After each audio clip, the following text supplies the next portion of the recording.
On behalf of ACG Los Angeles, good afternoon and welcome. I want to thank our sponsors today, Shepherd Mullen and Objective Capital Partners. Today we've brought together a terrific panel to look at healthcare investing and the M&A outlook.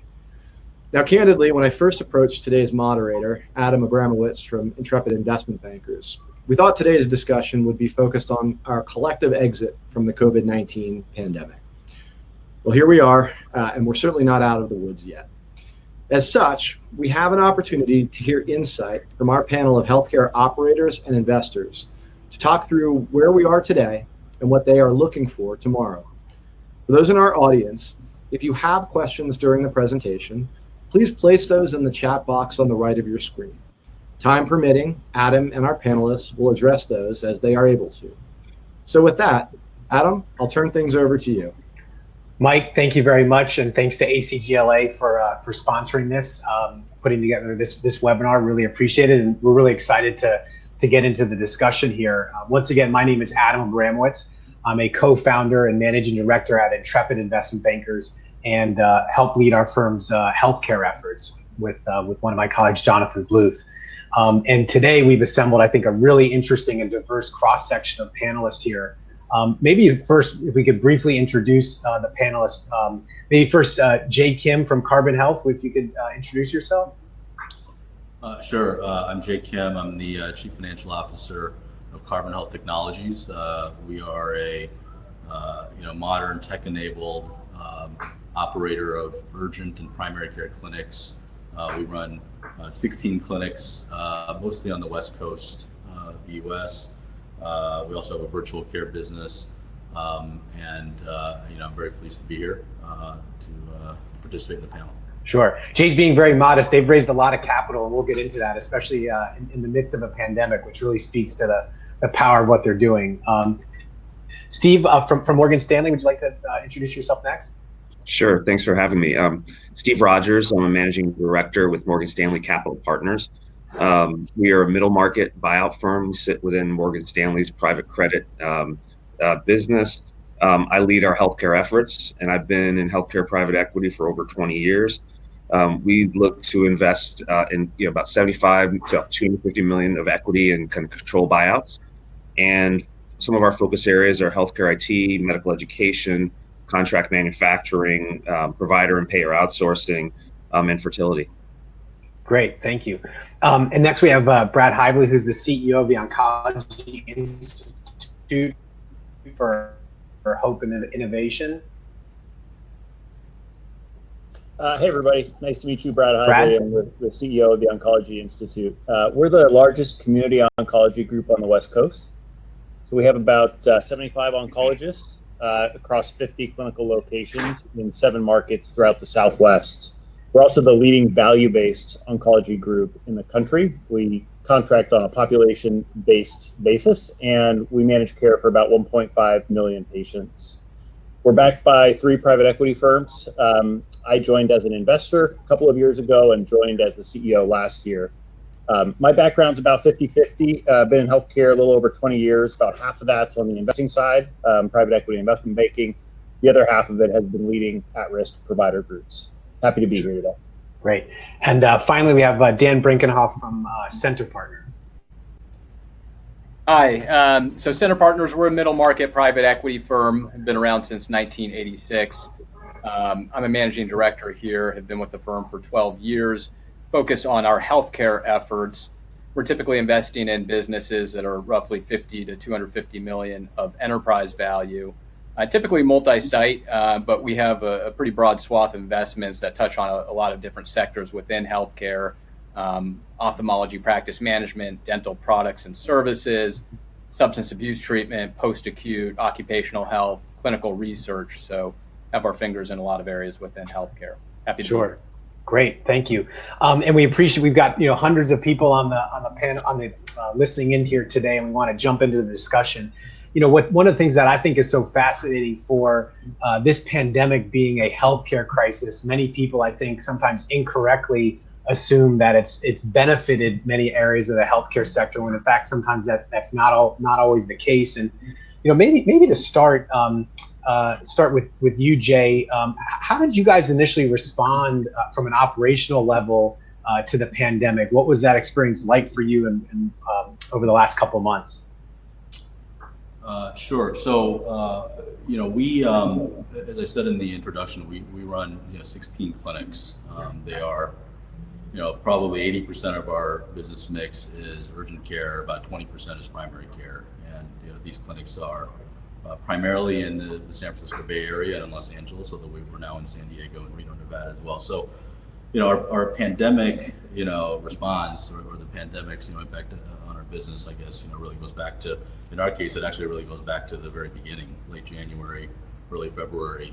The first,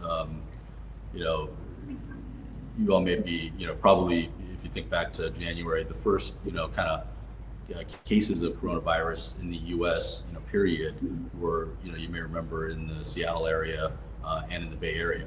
Those were where it first was. And the first, positive case of COVID in the Bay Area was actually in one of our clinics. And that was in late January. So we really had a bird's eye view into what was going on from very early on. And I think that, most of, California, the rest of the country soon followed, went into lockdown probably around the middle of March. But, we really were trying to figure out, how this is going to impact our business. How are we going to kind of reconfigure operations? Where we were going to pivot to different places all throughout the month of February, because we saw this kind of happening in real time. And so in our case, I guess to summarize, when it comes to, March and April, if we want to think about those 2 months, when, really the economy as a whole, healthcare, every other sector in the economy began to really feel the impact of this, we had significant declines in our core business. And we like to think we're a best of breed operator, particularly, in our markets, but we saw declines of 40 to 50% and up in our core urgent care business. Primary care, we kind of shut down altogether because, that didn't make sense during that time to do in-person primary care. People weren't coming in the clinics. Shifted a lot of that volume to virtual care, but, not enough to offset the declines. And so, what we really did was we shifted, our focus to a service mentality. And we basically said, to be in the healthcare business during this time, and none of us wish that we had anything like this to deal with, but our clinic staff, our clinic leadership was very enthusiastic about leading very heavily into this, and from day one, in hindsight, it looks like maybe an obvious decision, but it really wasn't. I mean, we were afraid that if we really leaned heavily into testing in our clinics, we could have, many members of our staff get infected. Maybe we'd have to close some or all of the clinics. So it wasn't an easy call back then, but we made the decision to lean forward. Fortunately, we haven't seen any of the, kind of the worst effects in terms of our own staff and our own business. And, what it's really allowed us to do is to really significantly enhance the visibility of our company in the minds of patients. And I think that we're already seeing the impacts now. As we've gotten into a more normal-ish environment in May and June, this is the best patient acquisition we could have done, even though we didn't make a lot of money, and in fact we lost money in the initial days, doing a lot of this testing. It's really been very effective, for us. Sure. I guess, and Dan at Center Partners, how did you guys respond with your you have a multi-site physician practice business. How did you guys respond? What was the experience like for you guys? Yeah, I mean, it was tough, especially for the operating teams and the managers. I would say most of our various businesses were either forced to shut down by government orders, or you just saw such a drop in demand. For example, our dental products business, which is supplying dental offices. So when dental offices were forced to shut down, we saw demand drop. And so it was a rapidly evolving environment, really having to understand what was going on. And especially if you're in multiple states, multiple counties, because rules were different sometimes office to office. And so really understanding those, being up to speed on those, but then also having to communicate that to your employees who were scared and uncertain of what was going on, patients who might have had visits already scheduled, having to cancel those and communicate those, all while trying to get your workforce into a remote operating environment. So, the management teams were really dealing with many different issues and kind of putting out fires. And it's, I know we'll get there, but even on the reopening, it's similar. It's just on kind of the reverse side, because different parts of the country are reopening in different ways. So there are definitely many operational challenges that all operators are going through right now, and it's really uncharted territory. Sure. And Brad, I'm curious for your perspective, because obviously, there's no cure for cancer right now. Unfortunately, cancer still continues. How did you guys initially respond with such a population that can be vulnerable to these types of, this type of COVID-19? Yeah, I mean, first thing that we were concerned about was cash. So we said, no checks go out the door except for payroll. We didn't pay for supplies. We didn't pay for drugs. We didn't pay utilities. We didn't pay rent, anything, until we got comfort that the payers were going to pay us. And we had a few days right when the lockdown happened that we essentially had no inflows at all. So we tried to pull on our revolver. We started calling capital partners. And we're in a fine cash position. We didn't have liquidity concerns prior to this, but that was our first concern, is that, we don't know if we're going to get paid. We don't know if we're going to be able to float payroll for long enough. That only took about a week. Everything came unstuck. Payers started paying. We started paying. And so that sort of worked itself out. As you mentioned, cancer, it's not an elective procedure. So we saw about a 20% drop in patient volume in March and April. That has recovered. We're only down about 10% in June. So our volumes have actually held fairly steady. The weird thing, unfortunately, is that the new consults are down almost 50%, which is because people are postponing care that got stomach aches or nausea or symptoms that may indicate they have cancer, but they're not getting it worked up. They're not going to the urgent care, not going to the PCP. Therefore, they're not getting diagnosed and ending up in our office. Of course, the cancers are still growing. They will eventually find their way to us, but unfortunately, it'll be, 2 or 3 months further progressed than it would have been otherwise. Sure. And Steve, I know your firm has an investment in a fertility practice, and also you have a healthcare IT investment. Any unique strategies that you guys deployed to address the pandemic challenges? Yeah, so a lot very similar to what we heard. So, cash, immediately drew on the revolver. We were fortunate we had plenty of liquidity, and so that was just a protective measure. Figured out very quickly what it looked like. So in our business, SRM actually put out guidance that suggested that fertility clinics should close. Interestingly enough, I think a lot of that guidance was driven because we've been told that many of the people on that board were in hospital situations where they were concerned about capacity, whereas all of our labs were in outpatient settings. But we largely adhered to the guidance, and most of our labs were shut down. The most unique thing, not unique, but the thing that we did that quickly, and I credit our doctors for really jumping on this, and I know lots of others did as well, but we didn't stop doing new patient consults. So we did those on telehealth, and that has proved to be a tremendous benefit to us as we were closed all of April and started opening in May. And we have been running at 100 to 120% of budgeted volume for the year, which is even greater than what we did last year. So I think I attribute that largely to the telehealth, keeping that funnel of patients who are interested ready to go when we open. Sure. And Brad, did you guys implement any telehealth or remote strategies? Were you able to do any of that? Yeah, that was a huge undertaking for us. We see about 1,000 patients a day. And we had no telehealth capabilities at all prior to COVID. Fortunately, some of the regulations were relaxed a little bit. Some of the privacy and the rules were relaxed. So it enabled us to real quickly just launch telehealth using Zoom. And we quickly were up to about 150 visits a day. So a little over 15% of our visits now are through telehealth.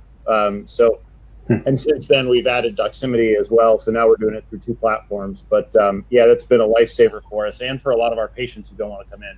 Sure. And Jay, it seems like technology is a fundamental part of Carbon Health and your value proposition or in technology. How did you guys implement, or what was your experience like with telehealth over the past few months?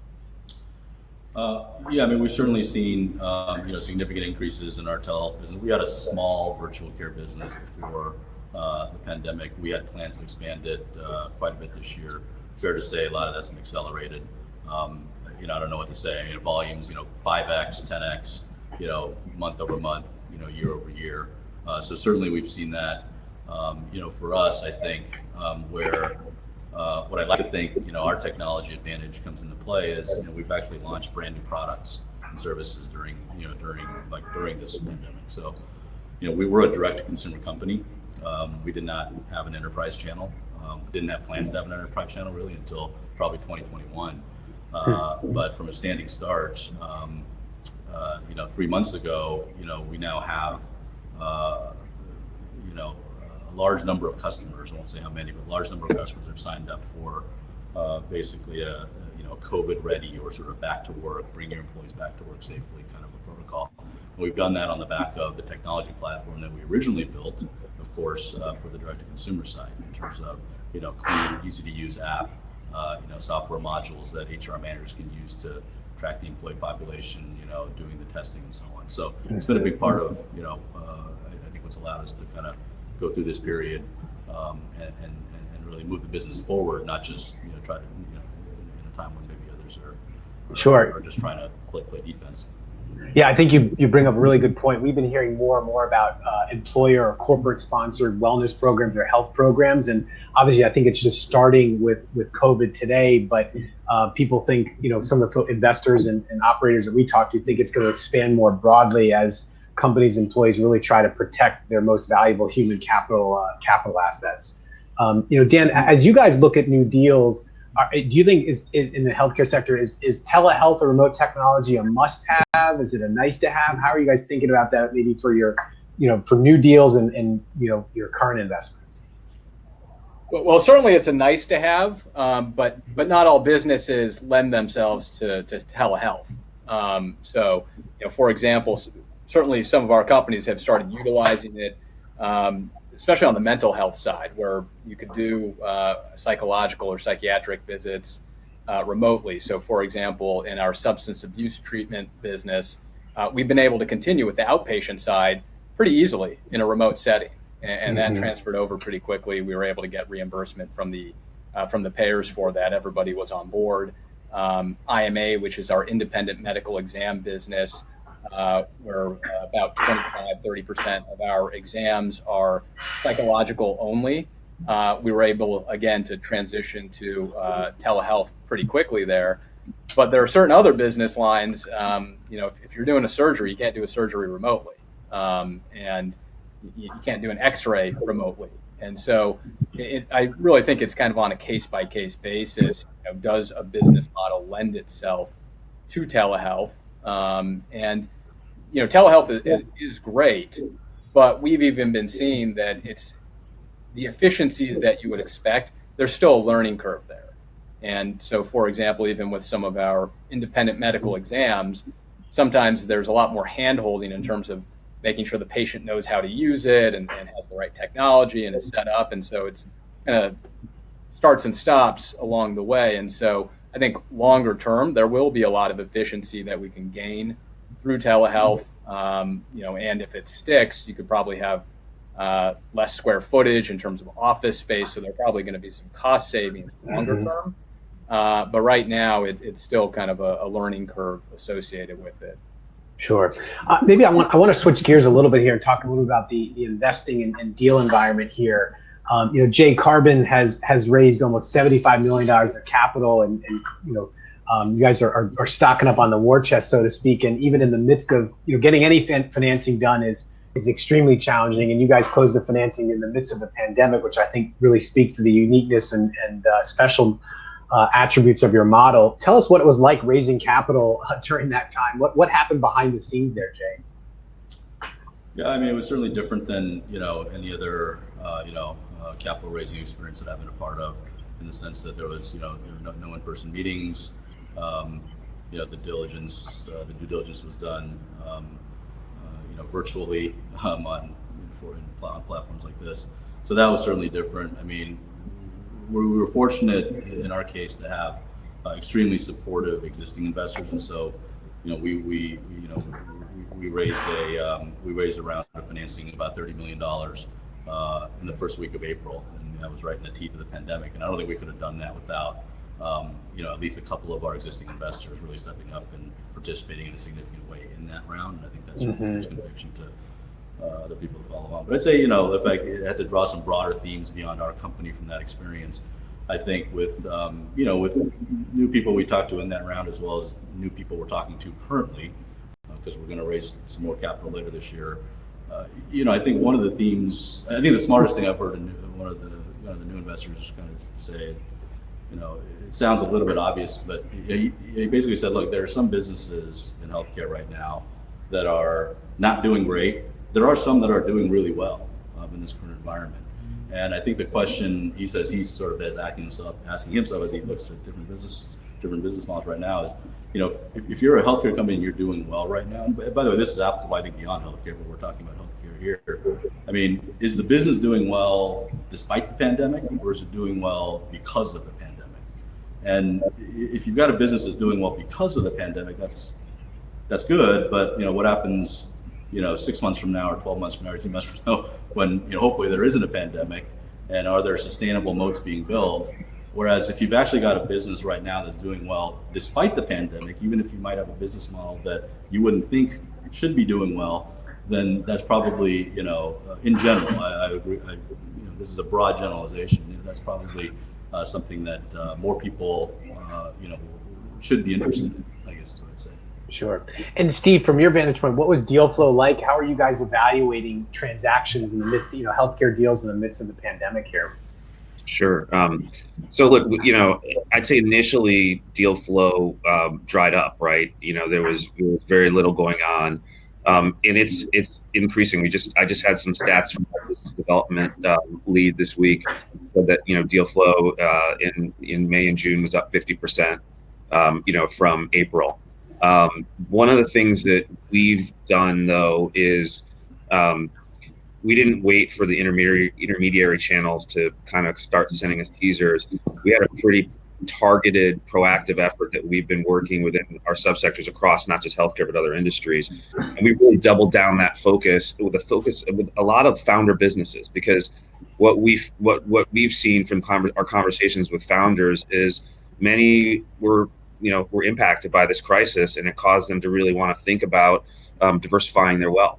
And so as a result, we've got something, that's a proprietary deal, that we're working on right now. That's a founder business that we were able to get done, get not done, but we're in the process, during this crisis. So certainly the same amount of deals, but some interesting things are coming our way. Sure. And Brad, you guys are backed by I think 2 or 3 different investment firms. What were the conversations like in the boardroom with your partners there? Would love to understand what was going on behind the scenes. Yeah, I mean, trying to figure out, we have 3 different businesses within one. We run a pharmacy, a physician practice, and an insurance company, kind of all in one oncology group. The insurance companies, because we get prepaid, we do value-based contracts, and we contract on a population basis. We have a regular fee-for-service physician practice, and then we dispense orals. And each of those 3 things have been impacted very differently. And the conversations we're trying to figure out, how is the pandemic going to influence each of those? And so we knew about the first 2. We knew that the insurance part of our business was going to benefit, because fewer people come in the door, fewer medical expenses, but revenue stays the same. All the health insurers have benefited from COVID, right? So in our small way, we benefited as well. On our fee-for-service practice, volumes are down, therefore revenue's down. So those things kind of balanced out.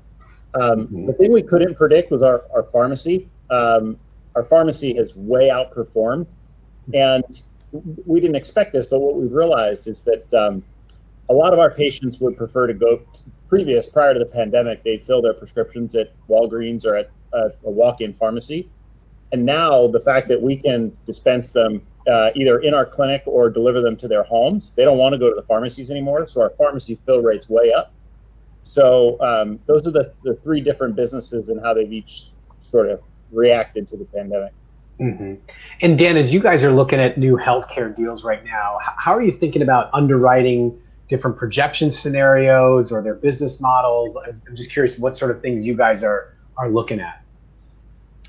Yeah, good question. Again, it really depends upon business type. I mean, some businesses have obviously been more impacted than others. We were looking at a physician practice management business playing in a process. It was a company that we had met prior to the shutdowns and COVID pandemic, and they kind of put the process on hold, but we were still in the mix, continued to do work. We were able to do a kind of a Zoom facility tour, which might become the new norm for some period of time. And we were, we were willing to, we were able to get comfortable. We were getting kind of patient tracking metrics and where they, where they were tracking, and put in place basically, here's the path that we're willing to proceed closing upon, and we'll close on essentially a trigger event once your EBITDA gets back to a certain level. Mm-hmm. And so that said, we were not the highest bidder there, which also goes to show that there's definitely continued demand out there. I think there's a scarcity of assets, even what Steve said, with deal flow volume up 50% versus April, still well below where it would be on a normal basis. So I think, certain assets out there, there is a scarcity value, and there's still a lot of private equity money looking to go after those. And then there's obviously certain business models that have not been negatively impacted, and some that might even be positively impacted. Obviously, certain healthcare IT, SaaS business models not as negatively impacted. Businesses with more telehealth orientation or even population health, cost containment, we think there's going to be some continued tailwinds there. So I think trying to find the right sectors that could benefit, not just in a short-term nature, but more long-term as well, is what we've been discussing internally. Mm-hmm. Yeah, and Steve, as you think about trying to get deals done right now, I think it's pretty widely known that the financing markets are seeing some challenges. Are you thinking about different or creative structures, and how are you approaching that as an equity sponsor here? Yeah, so we've talked about lots of different things. I think that what we've observed is the financing markets are available for companies that have not been impacted, right? I think if you're either benefiting or have not been impacted, the financing markets will pay attention. The hold sizes are smaller on average versus where people were. Pricing is a little bit tighter, or have more pricing, and then leverage is a little lower. But things have continued to ease. One of the things that we've done in a couple situations, not just in healthcare, but is we've actually engaged debt advisory firms. It's something we've done in the past, but it's not something that we do on a regular basis.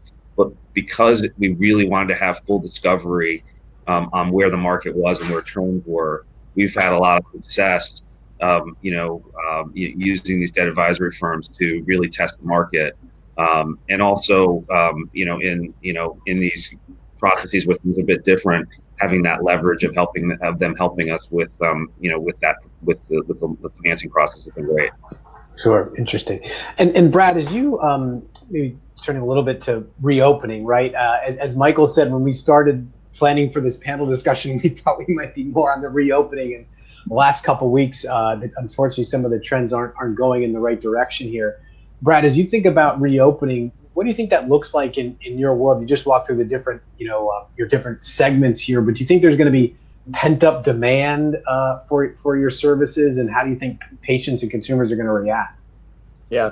So, from our perspective, we never closed, right? Because we provide essential services. And so we've been open the whole time. Our corporate office has been working from home, but the majority of our 500 employees are out in clinics. And so they've been at work every day. As the population reopens, we would expect to see visit volumes return to normal. And there absolutely is pent-up demand. As I mentioned at the beginning, our new consults have been down about 50% the last 3 months. And our new consults are historically very predictable. It's very unusual that new consults would be down so much. And so, yeah, you know the cancers are out there still growing. They just haven't been found at the same rate. So there's absolutely pent-up demand that's going to come back. Mm-hmm. And Jay, how do you think about pent-up demand with your models and folks coming back into the clinic or via telehealth? Well, we're definitely seeing it. And, I'm kind of I'm the CFO, so I'm kind of a, usually glass half empty kind of guy. Just I've been amazed, in our individual case. And we run urgent care, primary care clinics in the Bay Area and in Southern California primarily, and at least in those markets.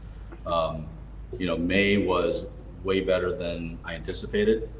In June, in some of our clinics, was 2 to 2.5 times X what it was in May. As I mentioned at the top, we saw significant declines in our kind of in-person, in-clinic business in March and April. And when we sort of sat there in May and said, let's reforecast the rest of the year, the base case for us was that, core business volumes would gradually return to normal absent, another sort of, widespread, shelter in place, quarantine, lockdown situation. Absent something like that, we thought maybe by September or October, fourth quarter, volumes would return to maybe 90% of normal. And instead, we've seen, as I said, in June, we had twice the volumes that we forecasted at the beginning of the year. So I'd actually like to think that it's not pent up demand. I'd actually like to think that there's something fundamental that's changed in our business where, so many more people are aware of us, that it's really kind of long-term patient acquisition. And I do think there's some of that, but there's no doubt that at least in urgent care, there are things that you're not going to be able to put off forever, obviously. And so people who, put things off, in March and April, couldn't do it for that much longer, or, just got more comfortable, kind of going out and going to a clinic. Sure. So we've definitely seen that the last couple of months. Yep. I'd like to remind all of the audience here, please feel free to submit questions via the chat function here. And maybe with that in mind, we got a question from the audience, maybe best for Dan or Steve to address. For your healthcare investments, how supportive or not supportive have the lenders been for your portfolio companies? Maybe Dan, I'll start with you, and then Steve chime in. Yeah, I'd say generally they've been supportive. I think everybody realizes that these are events outside of our control, and so the businesses that were performing well going into the shutdowns, I mean, they essentially got shut down or had some decrease in demand. It's not the business's fault, and so I think it's really been fortunately a collaborative approach. First and foremost, there's been a focus on liquidity.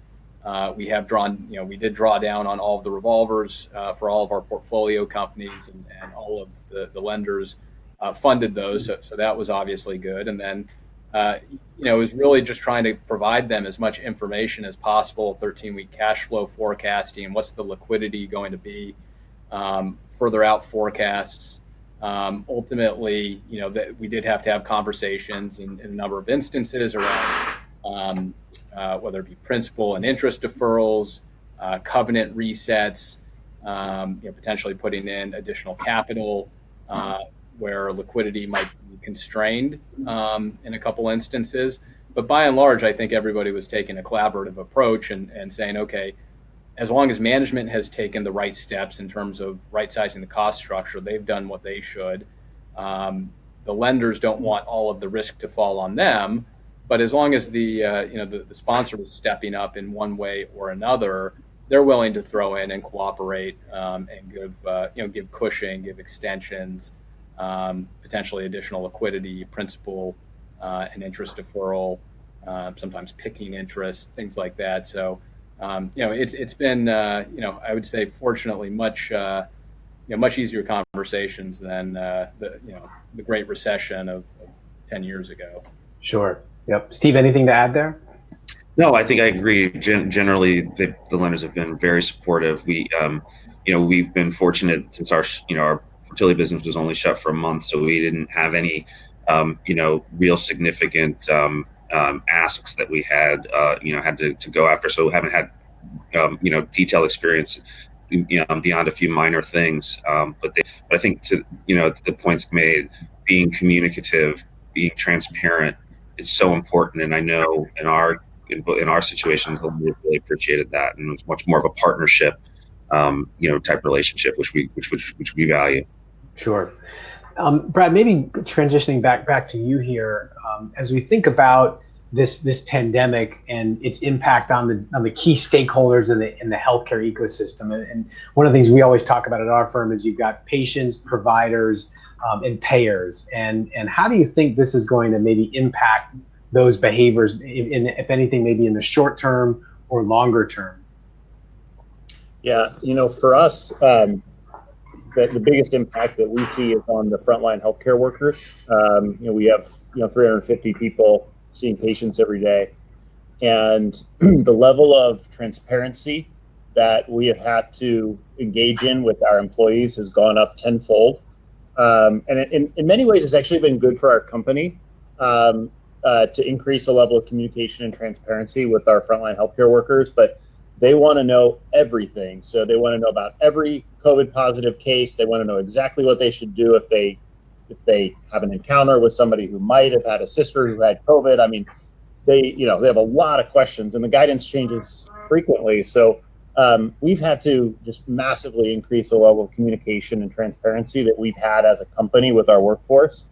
And I think they've appreciated it. We've got a lot of positive feedback that they don't like the fact that they're having to go in and gown up and PP up every day, and it's scary what they're bringing home to their families.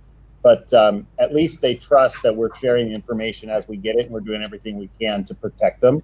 Mm-hmm. Unfortunately, knock on wood, we've only had 4 COVID positive employees on a base of 500, which is about what you would expect from the statewide average here. But most of the state's been shut down. We thought we could be much higher given that we're going into work every day. And so I don't know if we've been fortunate, lucky, or good, but it's been a pretty low count. Sure. And Jay, where you guys are also on the front lines, how do you think payers or providers or patients are responding any differently coming out of this? Well, maybe I can speak mostly about the payers and maybe in particular employers and self-employed sort of self-insured employers. I mean, what I hope, and I think we see some signs of this coming out of this, is that there just is going to be more of an understanding and an appreciation and a focus on all of the dimensions of smart preventative care and investing in health and wellness of employees and frontline employees more importantly. But we've had probably had over 500 conversations with large and small employers in the last 3 months in the course of sort of marketing our back to work kind of product. And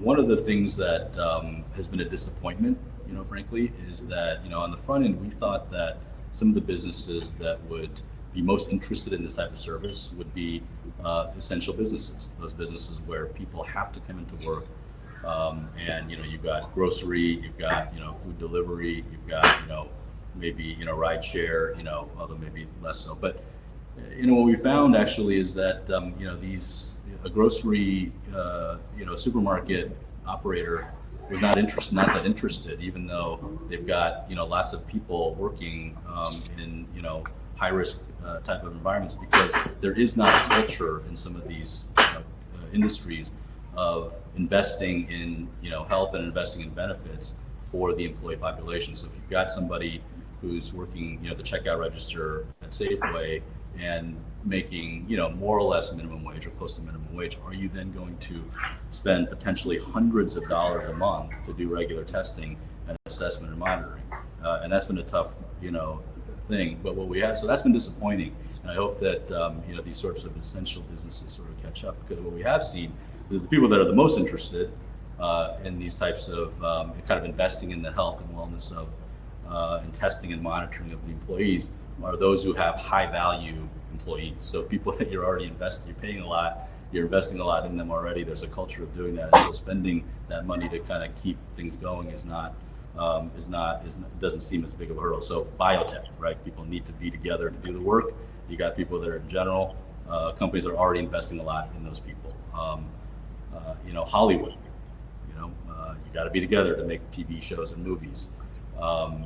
Professional sports. So these are some of the areas where we've seen a lot of kind of attention and a renewed, I don't know if it's a renewed focus, but a focus on spending on the health and wellness of employees, and we'd like to see that expand more broadly. But we haven't seen that yet. Adam, can I point in one on just on the patient side that I'd say it's anecdotal at this point, but something that I'm seeing some signs of, and we believe is that this is going to be the sort of push over the edge for digital engagement, right? We've seen people kind of, as younger people, there's more digital engagement, but it's been slow in a lot of areas.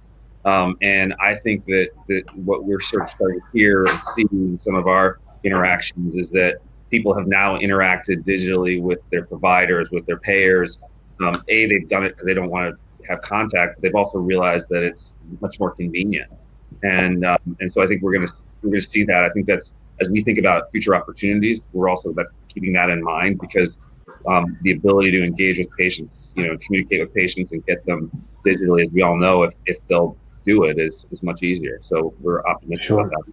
Yeah, no, definitely. I mean, if telemedicine isn't and remote health isn't in its golden moment right now, I'm not sure it ever will be. I've heard someone said, like, we moved 10 years in 10 days, so it's definitely feels like that for sure. We're helping a lot of healthcare services companies get prepared to go to market, to think about a private equity transaction or a strategic transaction. I think there's a lot of people listening in here today that are in a similar boat. I guess, I want to hear maybe Brad for you first, and then Dan and Steve, I'm curious from your perspectives. What would you say, like, how, they should be focused on in terms of, getting prepared to enter the market in terms of monitoring metrics? What are the things you would be looking at? Well, for us, we try to focus on being the very best at what we do and not having any strategy creep. So we're the very best at delivering value-based medical oncology. And, the standard private equity playbook is, you buy a physician practice, then you bolt on ancillary services all around it. So you buy an ortho and you bolt on PT, or you buy, ophthalmology and you bolt on a pharmacy, or whatever it is. And there's a lot of attractions for us to bolt on other services because we control a lot of referrals. And so what we try to do, though, is just stay focused on being the best pure play value-based oncology group in the country. And if we do that, there'll be a lot of people that are interested in buying us. Sure. And Dan, as you think about, what are the metrics that you're going to look at when a new deal hits your desk from the healthcare services space that maybe had some challenges? What are the key things you're going to be taking a close look at? Yeah, so a few things there. I mean, obviously, there's going to be a lot more scrutiny, both from the private equity community as well as the lender community, around adjustments, pro forma adjustments, things that I think bankers and sellers were getting fairly aggressive with the past few years. There's going to be more pushback, a bit more pushback on that stuff now. I think it's more difficult to calculate, but some of the adjustments that I think are valid, and we've certainly been asking our portfolio companies to be rigorous in the tracking of any costs or lost revenue related to COVID. Direct expenses as well as potentially indirect expenses through lost efficiencies, maybe overtime pay, hazard pay, obviously PPE investment, things like that. So being able to track that, I think you will be able to get credit for that. And so the more you can do along the way is helpful and might save you some time up front.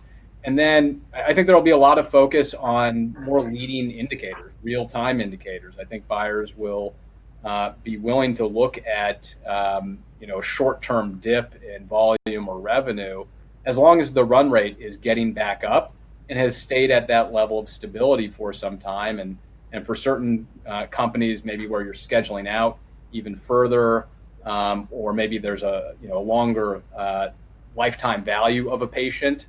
Oncology might be one. And so if you're still converting those patients at, you're looking at inquiry rates and you're looking at conversion rates, and you're able to show that you're getting back to the pre-COVID levels of volume, I think those will be really important metrics.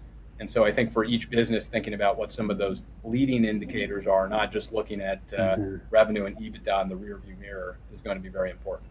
Sure. And Steve, as you guys are evaluating transactions in your investment committee, anything different or perspectives that you guys are looking at right now? No, I think that a lot of it's largely been said. I'd say it slightly a different way, which is, trying to see, okay, as these businesses are recovering, I think you were asking about businesses that were impacted as they're recovering. How comfortable can we get that what the new level is, right? We're in a recession, and is that going to impact the business? I think the other thing that we spend a lot of time on is pressure testing, assuming that these are, if they're acquisition, type consolidations, pressure testing the continued ability to kind of aggressively, generate M&A. I think the thesis is that, smaller providers, would be more inclined after going through something like this. But an important indicator. I would say, we're spending more of our time right now, though, candidly, on businesses that were not impacted or either benefited, just being candid. Mm-hmm. Sure. And as you think about, Steve, think about acquisitions, right, or add-on acquisitions, is that a part of your strategy with any of your investments here in the healthcare space? And do you see it as an opportunity to kind of push on the accelerator as opposed to, hit the brakes here? Yeah, no, it is. I mean, we across our portfolio, almost all of our platforms, we pursue either, small tuck-ins and or transformative acquisitions. And we see this as a terrific time for both of those types of deals and in conversations like that, across the portfolio. Sure. Maybe we'll try to address some of the questions here. I'm not sure we have time for everyone, but one of the questions, and Brad, this may be best for you.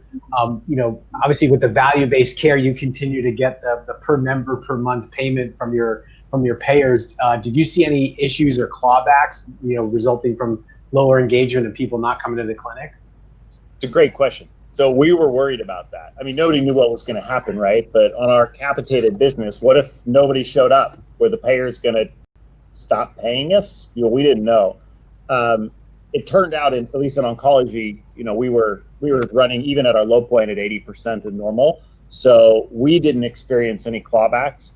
I am very curious if that happened to any other specialties. I mean, if you were a capitated dentist and you shut down completely for 3 months, I don't know. Did the insurance company pay you? I'm actually curious to know. But at least in oncology, it hasn't happened. And I've talked to a couple of the payers that I know, and they've told me that in general they have not held anything back because they anticipate it will bounce back. So if they hold back now, then they're going to have to pay it later.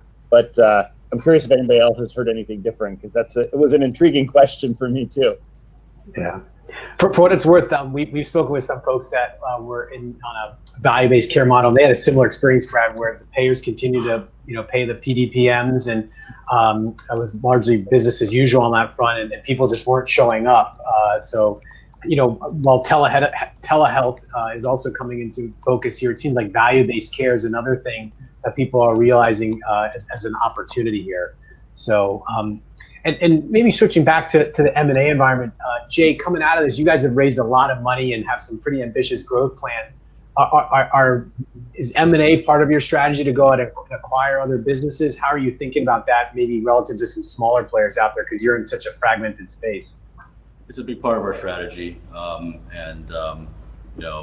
we want to acquire other urgent care clinics, primary care clinics, rebrand them, Carbon Health, institute our technology platform, our patient acquisition mechanism. So a big part of our strategy. I guess what I've seen in the last, during this 4 to 5 month period is we initially had an instinct that maybe, because urgent care clinics, primary care clinics were so heavily impacted March, April, in some cases May, that and we're in buy mode. We're not, I guess someday we'll be in sell mode, but right now we're in buy mode. So we were kind of hoping that some of the operators, the valuation expectations would be, lower because of all the uncertainty that was out there, and again the general weakness that people saw. We didn't really see that. I mean, I think, a lot of these urgent primary care clinics that are out there, you're talking about, providers who have, owned these businesses for some time. I think there's a pride of ownership. I think, what we generally saw is people saying, we want to see where things settle out, and not sell, kind of at the bottom. And we can certainly appreciate and understand that. I think we are entering a more normal period in some markets. And I also think that, even if that means we have to pay a little bit more, that's a good thing, because I think it's generally a good thing for the deal environment when there is, you can have, you can sort of, things are predictable, and that wasn't necessarily the case back in March and April. On the telehealth side, we had initially, we had a very small California-focused virtual care business. We saw a lot of benefit in expanding as quickly as we could nationally. So we thought, this acquisition may be a way to do that. And that was just a no-go, because as soon as everything went to telehealth, the valuation expectations of telehealth businesses there just, were Sure. Way too high. And I'd be the same way if I were in their shoes. And so we've chosen to expand in a different way there on the telehealth side. Interesting. You brought up a topic we've been getting a lot of questions on in terms of valuations, and maybe Dan, if you can chime in here. Obviously, you're an investor, an acquirer of businesses, but also maybe eventually a seller of businesses in the healthcare services space. What do you think this pandemic is going to do to valuations for companies? Yeah, I mean that's a really good question. I don't think that's really been decided yet, and will be decided over maybe the coming months and years even. A few of the processes that we've continued to play in, as I mentioned, for whatever scarcity value, I think we've seen valuations definitely hold up and still remain elevated, double-digit multiples, even with the fact that there's probably lower leverage, higher cost of capital. So maybe people are just underwriting to lower returns, which might make sense again given the lower benchmark rates out there. But it'll be tough to say. I think my best guess is that if things snap back pretty quickly in the economy and volume patient trends, you're probably going to see valuations snap back or remain elevated. I think where you might, again, see more pushback is on some of the more aggressive pro forma type adjustments. So maybe you won't get credit for that at the same level as before, but I do think multiples on EBITDA will remain strong. Yeah. Stephen, how are you guys thinking about multiples as you're underwriting transactions right now? Yeah, look, I think for businesses that weren't impacted, I think that's exactly right what Dan said. Multiples are not moving. Leverage levels are down, and people are either putting in more equity or putting in, a preferred or mezz or things like that. There's not much. If you have a business that was impacted and you don't have to sell, people are generally not selling, and so I think it's going to play out in time and see how quickly things rebounded, and it's going to be a lot of factors that will determine. But the overriding fact is there's trillions of dollars of private equity. I think, was it 1.6 trillion? Is that the number? That needs to be put to work. And so I wouldn't bet that there's going to be a significant correction. Mm-hmm. And Dan, maybe looking forward here for the M&A outlook, you touched on this a little earlier. Are there certain areas where you guys are going to try to redouble your efforts in terms of various subsectors within healthcare that you say, we're going to want to be spending more time in these areas to find deals? Yeah, I think it's a continuation of the trends that we already liked. I think there's, in a lot of ways, again, it's accelerating some of that. So, telehealth, anything that's population health oriented, value-based care. I think preventative medicine, especially looking at underlying health conditions and how those have such a higher incidence of bad outcomes with COVID. Those were all themes that we liked prior to COVID, and I think those will continue. One area that has been hot, obviously, physician practice management. We'll have to see. I think it really depends upon whether or not things do bounce back or is there some level of decreased demand for a longer period of time? But that's been an area that we have liked historically, and we'll continue to look for investments in, but certainly have an eye on that to see Sure. businesses track. Yep. And Brad, you mentioned really trying to stick to your knitting and focus on what you all do really well. Do you see M&A being part of your strategy, and maybe some smaller players that couldn't weather the storm as well as you, creating opportunities? How, what are you guys doing on that front? Absolutely. Yeah. We, particularly when we enter new markets, it's oftentimes helpful to acquire some of the incumbent groups in the area just to give us a foothold.